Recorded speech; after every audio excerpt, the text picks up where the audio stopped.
모세가 죽기 전에 이스라엘을 축복하면서 이렇게 말을 합니다.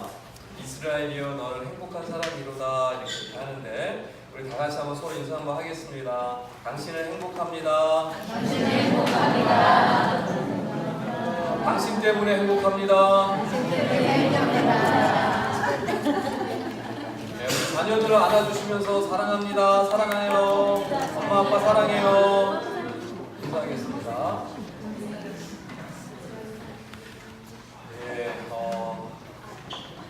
이제 월드컵이 한국이 아쉽게도 16강에 올라가지 못했습니다. 아쉬운 부분이 있는데 이런저런 이제 기사들이 많이 났더라고요. 그리고 이제 또 인터넷에 보니까 또 해단식을 하는데 계란을 투척한 이런 사진이 하나 떴더라고요. 그래서 보면서 조금 마음이 아팠습니다. 정말 얼마나 고생했어요, 그렇죠? 러시아에 가서 이 친구들이 참 마음 고생을 많이 하고 참 많이 힘들었을 텐데 정말 국민으로서 정말 격려해주고 위로해주고 해야 되는 것이 우리 마땅한 국민의 도리인데 그런 모습들을 보고 참 많이 아쉽다라는 생각을 했습니다. 여러분 세계 57위예요 우리나라가. 독일은 몇 위? 2위. 이렇게 잘하시네요. 한국은 57위고요. 독일은 1위예요. 근데 57위가 1위를 이긴 거예요. 그러니까 엄청난 일이 일어난 거예요. 그것으로 우리가 충분히 만족할 수 있겠다라는 생각을 합니다. 여러분 혹시 23명, 이제 엔트리가 23명, 우리나라 대표 선수가 총 23명이 갔는데 이 23명 중에, 이 국가대표 23명 중에 예수 믿는 사람들이 몇 명이나 될 것 같으세요? 예, 예수 믿는 사람들이 이렇게 한번 찾아봤더니 9명이나 돼요. 9명. 주장 기성용, 공격수 김신우, 미드필더 이재성, 수비 김민우의 4명, 그 다음에 마지막으로 골키퍼 조현우까지 9명이나 그리스도인들이더라고요. 그래서 제가 이제 기사를 찾다 보니까 어떤 이런 기사가 떴더라고요. 굉장히 그 시간들이 바쁘대요. 그런데 이 9명이 매일매일 시간을 쪼개서 모였대요. 그래서 매일매일 모여서 말씀 나누고 말씀 묵상하고 서로 통성으로 기도하고 서로 믿음으로 권면했다. 그 사실 저는 몰랐어요. 어쩐지 조현우 선수가 좀 달라붙게 목사가 이렇게 편애하면 안 되는데 조현우 선수가 참 잘했어요. 여러분 마지막 독일전에서 후반전에 독일 선수들이 굉장히 전의를 상실한 모습을 우리가 볼 수가 있었죠. 왜 그랬을까요? 한번 생각해 보셨어요? 오늘 너무 안 좋아요. 와, 석경이 있었네. 와, 우리 정답을 말씀해 주셨어요. 깜짝 놀랐어요. 열심히 축구를 보신 것 같아요. 왜냐하면 독일이 거의 슛을 들어간, 이거는 이미 들어갔다라고 할 만한 그 헤딩 슛을 조현우 선수가 2번을 막아버렸어요. 바로 코앞에서 들어가는 슛을 그냥 이렇게 해버렸어요. 2번이나. 그랬더니 독일이 전의를 상실한 거예요. 그래서 독일이 더 이상 이거 도대체 안 되겠다, 이거 더 이상 불가능하다라는 생각을 하게 돼요. 그러니까 이 공격수들, 독일 공격수들이 이제 마음을 포기했어요. 그러고 나니까 이 게임이 오히려 우리한테 유리하게 되고 우리 한국 선수들이 열심히 해서 이기는 그런 승리를 경험하는 것을 볼 수 있었습니다. 여러분 축구 경기는요 이처럼 분위기가 굉장히 중요합니다. 그리고 기선제압이 굉장히 중요하죠. 그래서 11명의 선수들이 한 마음을 이루어서 정말 우리가 이길 수 있다는 그 믿음으로 열심히 달릴 때 놀라운 우리 기적과 같은 일이 독일전에서 같은 일들이 일어나게 되는 것이죠. 우리가 여호수아 말씀을 보는데 이런 비슷한 말씀들이 굉장히 많이 있습니다. 여호수아를 중심으로 해서요 모든 이스라엘 백성들이 한 마음을 이루어서요 질서정연하게 정말 이 여호수아의 명령을 따라서 모든 과정들을 이겨나가고 승리하는 모습들을 우리가 볼 수가 있습니다. 그런데 또 이 이스라엘 백성들의 모습만이 아니라 우리의 삶에도 이런 모습들이 있습니다. 3000년 전에 있었던 얘기를 끝나는 것이 아니라 지금도 여전히 우리 삶에 이런 일들이 일어나고 있습니다. 여러분 영적 전투에서 승리하고 싶으세요? 네. 여러분 승리의 삶을 살아가고 싶으시죠? 네. 믿은 대로 될지어다. 아멘. 하나님께서 내 귀에 들린 대로 내가 행하겠다라고 말씀하셨어요.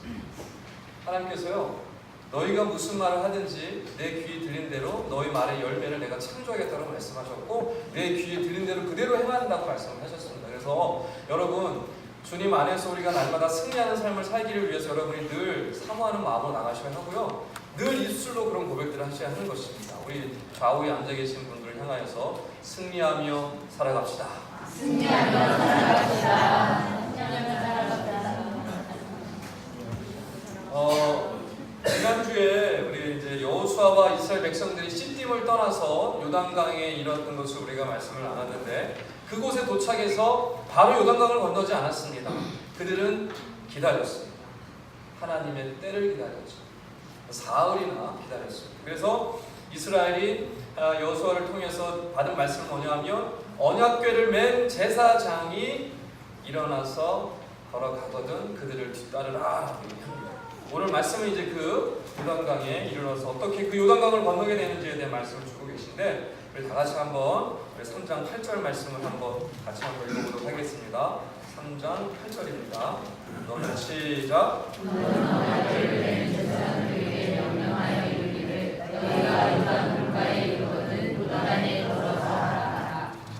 아멘.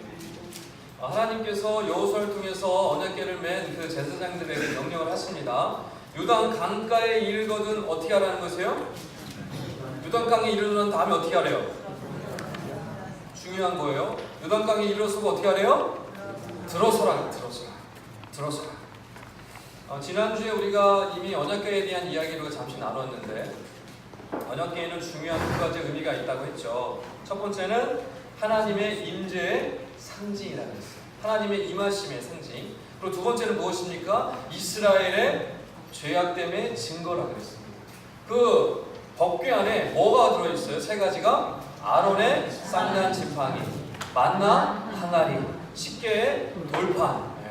이 세 가지는 무엇입니까? 하나님의 능력과 역사를 보여주시는 것이기도 했지만, 그 이면에는 이스라엘 백성들이 하나님 앞에 범죄하고 죄악하고 패악한 모습이 그대로 담겨져 있는 것이 이 법궤 안에 있는 것들이라고 그랬습니다.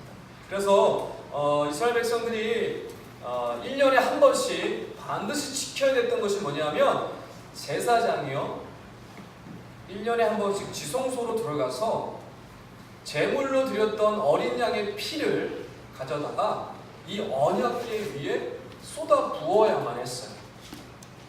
이게 1년에 한 번씩 반드시 행해야 될 일이었습니다. 왜 그렇게 했을까요? 이스라엘 백성들이 죄의 용서함을 받고 생명에 이르는 길은 오직 그 방법밖에 없기 때문에, 이 양을 죽여서 그 피로 언약궤를 물들여야지만이 그 이스라엘 백성들이 살 수 있었기 때문에 1년에 한 번씩 반드시 제사장은 그 지성소에 들어가서 그 어린 양의 피를 이 언약궤 위에 부었던 것입니다. 그러니까 이것은 무엇을 얘기하냐면, 이 피뿌림의 모습을 통해서 이 언약궤가 그 하나님의 긍휼과 용서 없이는 이스라엘이 살 수 없다는 것을 보여주는 것이고, 동시에 그 이스라엘 백성들은 이 어린 양의 피가 없이는 절대로 살 수 없다는 것을 보여주는 것입니다. 그래서 이 언약궤를 맨 이 제사장들이 요단강에 들어서는 것이 너무나 중요한 의미가 있었던 것입니다. 여러분 한번 눈 감아보시고 한번 장면을 한번 떠올려 보기 바랍니다.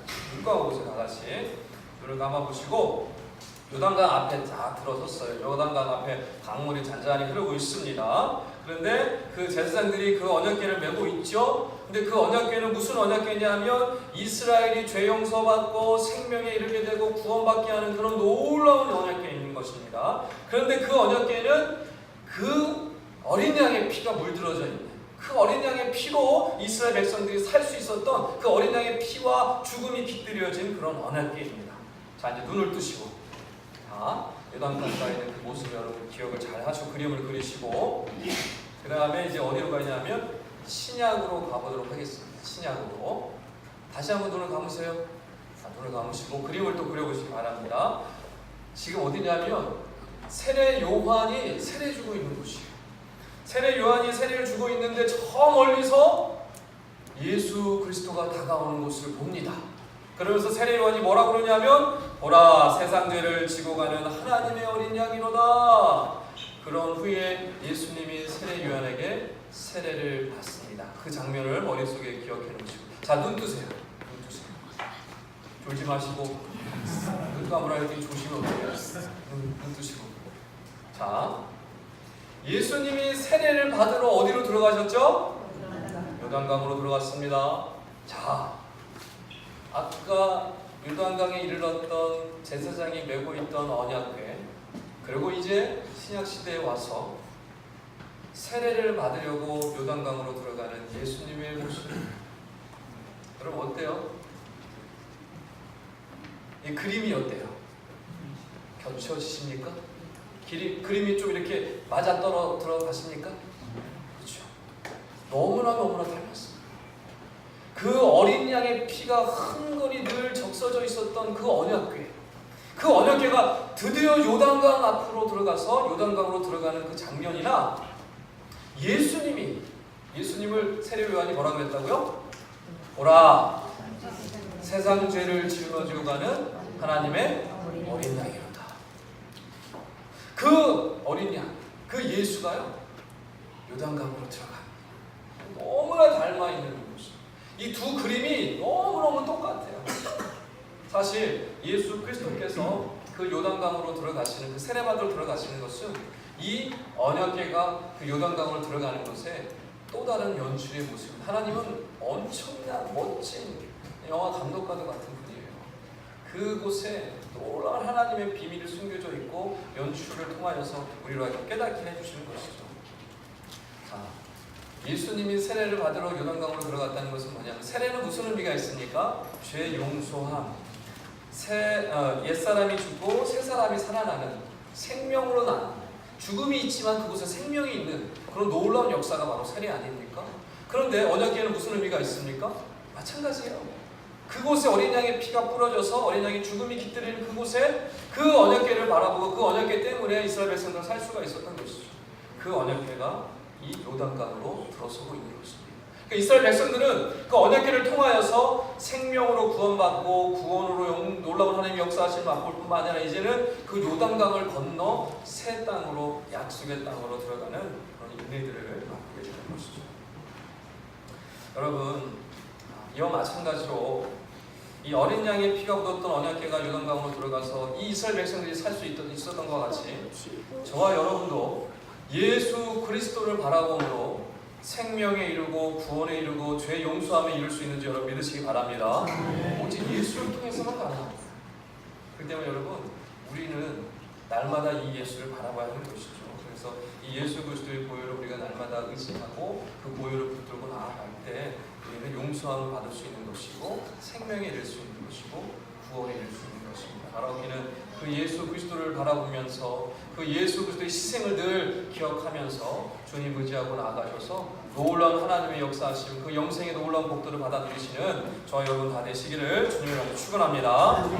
10절 한 절 한번 더 읽어보도록 하겠습니다. 3장 10절입니다. 또 말하되 시작. 또 말하되 살아계신 하나님이 너희 가운데 계시사 하나님 조소가 해 조소가 위 조소가 예수 조소가 길가스 족속과 아모리 족속과 여부스 족속을 너희 앞에서 반드시 쫓아내실 줄을 이것으로서 너희가 알리라. 아멘. 이것으로서 너희가 알리라.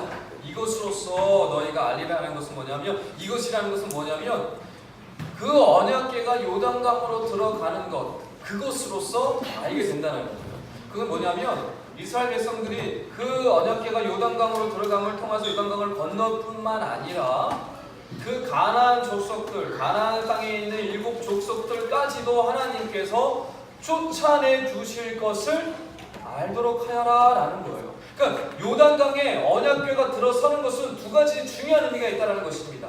이 요단강을 이스라엘 백성들이 건너갈 수 있도록, 생명으로 건너갈 수 있도록 해주실 뿐만 아니라 그 요단강을 건너서 이스라엘이 이 가나안 땅에 들어가서 그 가나안 땅에 서 있는 그 족속들을 하나님께서 다 쫓아내실 것까지도 너희는 믿어라, 너희는 그것을 확실히 알도록 하여라 라고 말씀해 주시는 것입니다. 그래서 하나님께서 그저 요단강을 건네주시고 손 떼놓는 것이 아니라 그 가나안 땅에 들어가서도 하나님께서 어떻게 하신다는 거예요? 간섭하시고 책임지신다는 거예요. 그 가나안 족속들을 다 쫓아내시고 그들을 하나님께서 그들 앞에서 다 물리쳐 주시겠다라고 말씀해 주시는 것입니다. 이 말씀은요 우리에게도 똑같이 적용됩니다. 여러분 그 예수의 피를 의지하여서 이 구속의 은혜를 누리고 있는 이 사람들을 하나님께서 그저 세상에 내버려 두지 아니하십니다. 할렐루야. 아멘. 그냥 예수 믿고 구원받고 끝 그렇게 하시는 하나님이 아니에요. 이 세상에서 우리 앞에 있는 여러 대적들이 있습니다. 여러 우리를 핍박하고 시험하는 많은 것들이 있는데 그것들 속에서 우리를 구원해 주시고 건져 주시고 우리에게 끊을 것은 끊게 하시고 버릴 것은 버리게 하시고 쫓아낼 것은 쫓아내게 하시고 또 잘라낼 것은 잘라내게 하시는 그 하나님의 역사하심이 우리에게 임할 것이다 라고 말씀해 주시는 거죠. 얼마나 하나님의 그 의지와 하나님의 그 계획이 들어가 있는지 얼마나 귀한 복음의 말씀인지 다시 한번 이 말씀을 좀 집중했으면 좋겠고 그래서 여러분 우리가 비록 실패한 모습이 있을지라도 우리가 비록 하나님 앞에 연약하고 부끄러운 모습이 있을지라도 우리는 있는 모습 그대로 나아가야 합니다. 왜냐하면 하나님은요 그것들로 인해서 이거 해주고 저거 해주고 그런 하나님이 아니라 그저 전적으로 우리가 하나님께 믿고 맡기고 나갔을 때 하나님께서 변함없는 사랑으로 우리를 인도해 주시리라라고 말씀해 주시는 것입니다. 로마서 8장 38절 39절에 이런 말씀을 하십니다. 내가 확신하노니 사망이나 생명이나 천사들이나 권세자들이나 현재일이나 장래일이나 능력이나 높음이나 깊음이나 다른 어떤 피조물이라도 우리를 우리 주 그리스도 예수 안에 있는 하나님의 사랑에서 끊을 수 없으리라. 할렐루야. 그 사랑에서 끊을 수 없어요. 하나님의 섭리와 하나님의 계획하신 그 일하심을 통해서 우리를 하나님께서 끝까지 붙들어 주신다는 것입니다. 여러분 바로 우리는 우리를 날마다 붙들어 주시고 우리를 간섭하시고 섭리의 놀라운 역사로 우리를 선한 길로 인도하시는 그 하나님을 늘 기억하시고 그 하나님께서 우리를 늘 옳은 길로 선한 길로 인도해 주시는 것을 경험하시고 나아가시는 저희 여러분들 다 되시기를 주님을 만나 축원합니다. 그렇다면 하나님께서 이스라엘 백성들에게 원하시는 것은 무엇일까? 이게 중요합니다. 하나님께서 우리에게 원하시는 것입니다. 이스라엘 백성들에게 원하셨던 것은 무엇일까? 16절 우리 다 같이 한번 읽어보겠습니다. 16절입니다. 시작. 위에서부터 흘러내리는 물이 그쳐서 사자에 가까운 물에 멀리 있는 아람 성읍들이 일어나 한번에 쌓이고 바다에 모여 흘러가는 물은 온전히 끊어지매 백성이 여리고 앞으로 바로 건널세. 아멘. 여러분 이스라엘 백성들이 한 게 뭐가 있어요? 이스라엘 백성들이 뭔가를 막 이렇게 해가지고 대단한 어떤 결단을 하거나 대단한 뭔가를 해가지고 대단한 어떤 노력이나 그런 모습들을 보여줬나요? 그런 거 하나도 없어요. 전혀 없어요. 그냥 하나님은요 그들에게 어떤 대단한 뭔가를 요구하지 않으시고요 그냥 건너가라. 요단강에 언약궤가 들어서거든 너희는 그거 보고 그냥 건너가라. 그렇게 얘기하셨어요. 그러니까 이거 보면 이스라엘 백성들이 한 게 아무것도 없이 요단강을 그냥 공짜로 건너고 있어요. 공짜로. 너무 뻔뻔하게. 너무 뻔뻔해 보이더라. 한 게 아무것도 없어요. 한 게 아무것도 없는데 그 요단강은 갈라졌어요. 이스라엘 백성들이 한 거라고 뭐예요? 그냥 건너간 것 뿐이에요. 이제 주일 사역을 이제 가끔 이제 하고 마치고 집에 돌아가면 굉장히 좀 피곤합니다. 녹초가 돼서 이제 막 이게 좀 뻗어요. 뻗어가지고 이제 있으면 저쪽에서 후다다닥 막내 녀석이 달려옵니다. 제 배 위로 점프를 해서 날라 떨어져. 그럼 이래요. 또 둘째가 옆으로 쓱 와가지고 아빠 놀아줘. 아빠 같이 밖에 나가야지. 빨리 일어서. 막 이래요. 그럼 또 셋째, 그 첫째가 또 슬그머니 와가지고 뭘 들고 옵니다. 그러면 아직 미완성된 레고 조각을 들고 와요. 아빠 이거 좀 완성시켜 주세요. 그럼 제 마음이 철렁해요. 철렁. 이 녀석들이 도대체 어떻게 이렇게 뻔뻔할까? 아니 어떻게 저는 이렇게 막 녹초가 돼가지고 이렇게 정말 막 피곤해가지고 좀 누워서 쉬고 있는데 아빠 놀아주세요. 아빠 이거 해주세요. 저거 해주세요. 너무너무 뻔뻔해요. 어떻게 이 피곤한 이 사람을 이렇게 이해해주지 못할까? 그리고 아빠를 좀 이렇게 좀 생각해주지 못할까? 이 아이들이 저에게 해준 게 있어요? 해준 거 아무것도 없어요. 아무것도 없어. 이거 해달라, 저거 해달라, 이렇게 저거 해달라, 막 이리저리 막 해달라는 것 뿐이에요. 맨날 짜증 부리고 심술 부리고 엄마 아빠한테 소리 나시는 거 해준 거 아무것도 없어. 그런데 제가 어떻게 할까요? 또 일어나서 놀아줘요. 피곤한 몸을 이끌고 일어나서 또 놀아줘요. 또 축구공 갖고 같이 또 이렇게 해줘요. 또 눈도 침침한데 레고 조각 굴려도 막 이러고 있어 막. 여러분 제가 왜 이래요? 얘네들이 누구니까? 내 새끼들이니까. 나한테 해준 거 아무것도 없지만 내 사랑하는 새끼들이니까 내가 일어나서 피곤하지만 그래도 해줘요. 그래도 놀아주려고 노력을 해요. 이 녀석들은 내가 아빠니까 뭐 죄송이고 미안하고 하나도 없어요. 그냥 와가지고 그냥 막 소리 지르는 거 놀아달라고. 그냥 막 눈치 보지도 않아요. 너무나 뻔뻔하게 나한테 와서 그렇게 그냥 들이미는 것입니다. 여러분 하나님께서 그의 사랑하는 백성들, 그의 사랑하는 자녀들에게 원하시는 것이 무엇일까? 그냥 뻔뻔히 밀고 들어가는 거 원하시는 거예요? 그냥 뻔뻔하게 밀고 들어가요. 여러분 제가 몸은 피곤하지만 마음은 어때요? 너무 좋죠. 사랑하는 내 새끼들이 나한테 와서 아빠 하면서 막 불 달라붙어가지고 막 그럼 얼마나 그 마음이 흐뭇합니까? 피곤이 싹 사라지는 것이죠. 여러분 하나님께서 그 사랑하는 자녀에게 원하시는 게 뭘까? 뭐 대단한 뭔가를 만들어가지고 하나님 갖다 바치는 걸 원하실까요? 하나님은요 있는 모습 그대로, 부족한 모습 그대로, 연약한 모습 그대로 나아가기를 원하시는 줄 믿으시기 바랍니다. 그게 하나님이 원하시는 거예요. 여러분 우리는 하나님께 자녀로 인정받기 위해서 막 애쓸 필요가 없어요. 왜 그렇습니까? 이미 자녀인데, 할렐루야. 이미 아들 딸인데 뭘 내가 자녀처럼 보이려고 꾸밀 필요가 뭐가 있어요, 여러분? 이미 자녀인데 뭘 꾸밀 필요가 뭐가 있어요? 막 자녀인 척하고 막 아들인 척하고 딸인 척하고 할 필요가 있습니까? 전혀 그럴 필요가 없어요. 이미 자녀인데, 이미 사랑하는 아들 딸인데 꾸밀 필요가 뭐가 있습니까? 그냥 있는 모습 그대로 가면 되는 거예요. 뻔뻔하게 우리 애들이 뻔뻔하게 그냥 아빠한테 달려오듯이 뻔뻔하게 그냥 나가시면 되는 것입니다. 그게 하나님이 원하시는 거예요. 하나님이 기뻐하시고 하나님은 얼마나 즐거워하시겠어요.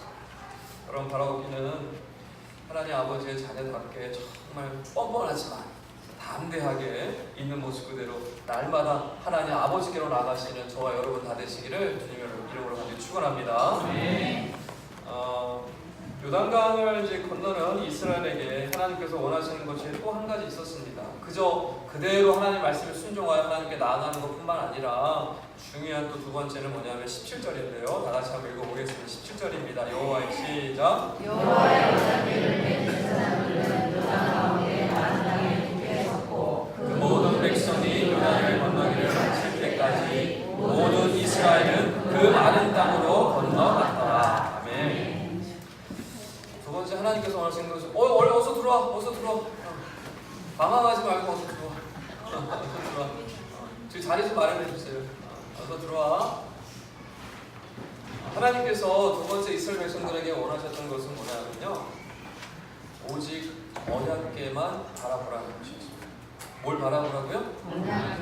오직 언약궤만 바라보라. 오직 언약궤만 보고 따라가라는 것. 오직 언약궤만 집중하여 보라는 것입니다. 앞서 여러분 말씀드렸지만 언약궤는 중요한 의미가 있죠. 하나님의 임재함의 의미도 있지만 이스라엘의 죄악에 대한 그 증거의 의미도 있다고 그랬습니다. 그래서 언약궤에는 어린 양의 피가 그득히 흥건히 묻어져 있었어요. 늘 언약궤에 피가 적셔 있었어요. 그 하나님의 그 사랑의 표현이 바로 거기에 숨겨져 있었던 것이죠. 그래서 언약궤는 그들에게 있어서 생명과도 같은 것이었고 새로운 삶을 보장받는 그런 물건이었던 것입니다. 그래서 하나님께서 이 언약궤를 바라보라 그런 것이고 그것을 뒤따르라라고 얘기하는 것이죠. 왜냐하면 그렇게 해야지 그들이 살 수 있으니까. 예전에 한 방송사에서 실험하는 어떤 다큐멘터리를 하나 봤는데 아직 기는 단계에 있는 아이들을 데려다가 이제 실험을 했거든요. 무슨 실험을 했냐면 이제 그 바닥이 이렇게 붕 떠 있는 굉장히 좀 높이가 있는 그곳에 그 유리판을 깔고 이 겨우 기기 시작한 이 아이들을 그곳에 놓고 그 유리판 튼튼한 유리판이죠. 이제 깨지지 않는 유리판. 그 유리판 건너편에 형형색색의 장난감을 놔두고 그 아이들이 그 유리판 위를 기어가서 장난감을 잡을 수 있는지 없는지를 실험하는 거였어요. 어떻게 됐을까요? 아이들이 장난감이 굉장히 관심을 보였어요. 너무너무 예쁘고 너무너무 막 이제 재미있는 장난감이니까. 그런데 그 장난감을 향해 나가다가 유리판에 한 발을 딱 디뎌뒀어요. 바닥에 뭐가 보여요? 바닥에 뭐가 보여요? 허공이 보이잖아요. 그렇죠? 그럼 이 아이들이 어떻게 했을까요?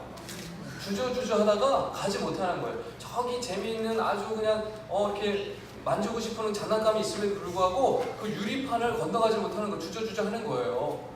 무서우니까 이 아이들은 유리판이 끄떡없고 문제없다는 사실을 아직 알지 못하는 것이죠. 그냥 눈에 보이는 것으로만 판단하니까 그렇게 주저해서 건너가지 못하는 거 아이들이. 그런데 이번에는 그 건너편에 장난감을 치우고 아기의 엄마를 세워놨어요. 아기의 엄마를.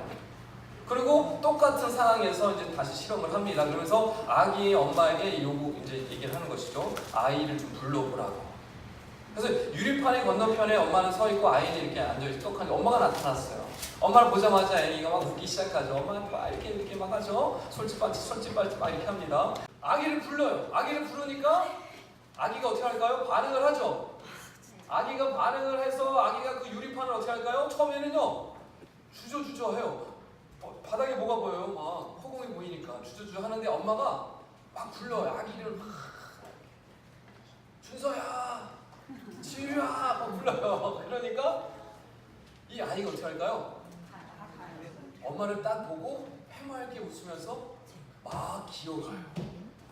막 기어가. 유리판이 더 이상 두렵지 않은 거예요. 막 기어가면서 엄마한테 가가지고 딱 안기는 거예요. 너무너무 좋아하는 거죠. 자, 이 실험을 통해서 결과를 알 수 있는 건 뭐냐면 이 엄마에 대한 아이의 애착이 그 모든 위험 요소를 극복할 수 있고 그 모든 그 어려움들을 무시할 수 있을 만큼의 강한 힘이 있다는 것을 그 힘을 통하여서 그 실험을 통하여서 알게 됩니다. 여러분, 언약궤가 요단강에 딱 들어가자마자 무슨 일이 일어났냐면 요단강이 끊어져 버렸어요. 그리고 저 위에 그 물이 모여들기 시작했습니다. 상상을 해보십시오. 그 당시 시기적으로 요단강은 철철철 넘치던 시절이었어요. 경안천이 뭐 이렇게 철철철 넘친다고 한번 생각해 보세요. 그럼 주변에 막 넘치겠죠. 그 정도의 철철철 넘치는 요단강이었어요. 그 시기는. 그런데 지금 요단강에 이 언약궤가 들어서자마자 요단강이 끊어져서 저 위에 그 물이 한 곳으로 쌓이고 있는 거예요. 생각을 해보세요. 자, 그런데 이 사람들이 그 언약궤만 바라보고 가는데 요단강을 건너가는데 저 위를 바라보면 물이 엄청 쌓여 있는 거예요. 순간적으로 저 물이, 그 엄청난 물이 물꼬가 튀어져서 쓸려 내리면 어떻게 되는 거예요? 큰 피해를 입겠죠. 어마어마한 그런 어려움을 겪게 될 것입니다. 그런데 하나님께서 그대로 하여금 어떻게 합니까? 언약궤만 보고 건너가라고 하십니다. 이스라엘에게 하나님께서 그러시는 거예요. 너희는 걱정하지 마. 나머지는 내가 다 해결해줄게. 너희는 그저 언약궤 보고 건너가기만 해. 염려하지 마. 걱정하지 마. 마치 엄마가 애기야 나만 바라봐. 애기야 걱정하지 마. 엄마만 보고 이쪽으로 와. 그러면 애기가 그렇게 막 기어가지고 엄마한테 가듯이 마치 그 싫어하는 거 같이 너무너무 닮아 있어요. 그래서 하나님 말씀하신 언약궤만 그것만 보고 하나님의 임재하심만 바라보고 나아가면 그 이스라엘 백성들은 살 수 있었던 것입니다. 여러분, 이처럼 우리 신앙생활은 오직 주님만 바라보고 나아가는 것이 우리의 신앙생활인 줄 여러분 믿으시기 바랍니다. 여러분, 신앙생활 하면서 여러 가지 것들을 우리가 스스로 만들어가죠. 그러면서 그 속에서 우리가 만족하는 그런 모습도 있습니다. 헌금 잘 드리고 예배 빠지지 않고 또 말씀 생활 어떻게 하고 기도 생활 어떻게 하고 그러니까 나는 신앙생활 잘하고 있어. 이렇게 생각하는 사람들이 많이 있습니다. 그런데 이게 신앙생활이 전부일까요? 주님을 바라보지 않고 주님을 향하지 않고 얼마든지 헌금 생활할 수 있고 말씀 생활할 수 있고 기도 생활할 수 있습니다. 그리고 예배 잘 나올 수 있어요. 하나님 바라보지 않고 주님 바라보지 않고 그러면서 우리는 얼마든지 나는 신앙생활 잘하고 있다라고 스스로 착각할 수 있습니다. 그러나 여러분 신앙생활은요 그런 것이 아닙니다. 주님을 날마다 바라봐야 되는 것이고 모든 삶의 여정 속에서 교회에 있던 없던 집에 있던 없던 직장에 있던 없던 길가를 가든 어디를 가든 모든 순간순간마다 하나님을 바라보고 주님을 바라보는 것이 우리의 신앙생활이 되어야 하는 것이죠. 주님이 원하시는 것은 바로 이런 것입니다. 주님이 원하시는 것은 나만 바라봐라. 걱정하지 말아라. 다른 거 다 신경 쓰지 말아라. 내가 다 해결해 줄게. 염려하지 말아라. 라고 하는 것이죠. 여러분 오직 나의 구원자 되시는 나의 모든 것 되시는 예수 그리스도를 바라보심으로 나가심으로 그와 늘 동행하심으로 온전한 신앙생활로 나가시는 저와 여러분들 되시길 주의 이름으로 축원합니다. 예수를 바라볼 때 늘 주님을 바라보고 주님 안에 거할 때 그때 진정한 만족과 기쁨이 있습니다. 주님을 바라보지 않는 신앙생활은요 결코 기쁨과 만족이 없습니다. 왜요? 형식적인 것에 집중하고 있기 때문에. 형식적인 것에 집중하기 시작하면요 진정한 만족과 기쁨을 누릴 수가 없습니다. 그저 자기 착각인 것이죠. 그래서 우리는 날마다 주님을 바라봐야 하는 것이고 오직 주님 안에서 우리가 참 만족과 기쁨을 누릴 수 있는 것이죠. 진리를 알지니 진리가 너희를 자유케 하리라. 할렐루야. 진정 주님 안에서만 우리가 자유를 누릴 수가 있는 것이죠. 이스라엘 그 백성들이 나중에 이제 다윗이 이스라엘을 다 이제 통일하고 이제 역사가 진행되면서 솔로몬이 정책을 잘못하는 바람에 북이스라엘과 남유다가 분리되었죠. 그러면서 북이스라엘이 제단을 굉장히 많이 만들기 시작을 합니다. 제단을 많이 만들기 시작한다는 것은 무슨 뜻일까요? 제단을 많이 쌓는다는 것은 무슨 일을 많이 행하기 시작했다는 거예요? 제사를 많이 드리기 시작했다는 것이죠. 그러니까 남유다보다도 북이스라엘의 제단이 엄청난 숫자로 늘어나기 시작합니다. 제단 많이 늘어나면 좋은 거 아니에요? 제사 많이 드리고 또 하나님께 많이 나가고 제사 많이 드리니까 좋은 거 아닌가요? 우리가 생각할 수 있는데 그렇지 않습니다. 제사를 많이 드렸다는 뜻은 무슨 뜻일까요? 하나님께 그만큼 번제를 많이 드렸다는 것이죠. 번제를 많이 드렸다는 것은 무슨 뜻일까요? 그만큼 죄를 많이 지었다는 뜻입니다. 그러니까 죄를 짓고 제사 드리고 죄 짓고 제사 드리고 그래서 제단이 많이 필요했던 거예요. 제사를 많이 드려야만 했기 때문에. 그래서 이스라엘 백성들이 북이스라엘 사람들이 죄 짓고 제사 드리고 죄 짓고 제사 드리고 그러니까 제사에만 집중한 거예요. 제사만 잘 드리면 괜찮겠구나. 제사만 잘 드리면 하나님이 잘 받으시겠구나. 그러니까 그들의 삶은 전혀 돌아보지 않고 그냥 제사만 하는 거예요. 제사에만 집중하기 시작하는 거예요. 지금 얘기하면 이제 예배가 제사죠. 그냥 예배에만 집중하는 거예요. 신앙생활을 한다고 하면서 그냥 예배에만 집중하고 다른 것은 전혀 돌아보지 않는 것이죠. 그래서 북이스라엘은 뭐냐면 하나님이 진정 원하시는 것이 무엇인지를 제대로 알지를 못했어요. 북이스라엘은 그걸 몰랐어요. 하나님이 원하시는 것이 무엇일까를 알지 못했고 그저 제사만 많이 드리면 괜찮겠거니 라고 생각했던 것이고 그래서 제사를 그렇게 드리고 제대로 하나님의 뜻을 알지 못했던 것을 우리가 볼 수가 있습니다. 여러분 하나님께서 원하시는 것은 무엇입니까? 하나님의 뜻을 아는 것이죠. 하나님의 마음이 무엇인지 아는 것입니다. 그저 형식적인 신앙생활로 살아가는 것이 아니라 정말 하나님의 뜻이 무엇인지를 바로 알고 그 뜻대로 로마서 12장 2절에 나와 있듯이 하나님의 선하시고 기뻐하시고 온전하신 뜻이 무엇인지를 분별하여 알아서 그렇게 살아가는 것이 정말 온전한 예배의 회복인 것이고 신앙의 회복인 것입니다. 말씀을 여러분 정리하겠습니다. 오늘 말씀을 통해서 하나님께서 이스라엘 백성들에게 주셨던 두 가지의 원하시는 것이 있었습니다. 그것은 뭐냐면 그저 나한테 나오라는 것입니다. 그저 나한테 나오라는 거예요. 주님 앞으로 나오라는 것입니다. 이것저것 따지지 말고 이렇게 저렇게 멋진 뭔가를 만들어서 나한테 갖다 바칠 생각하지 말고 그저 있는 그대로 나오라는 거예요. 그게 하나님께서 이스라엘 백성들에게 말씀하시는 첫 번째 것입니다. 그리고 두 번째 무엇입니까? 오직 뭐만 바라봐라는 거예요? 언약궤만 바라봐요. 언약궤.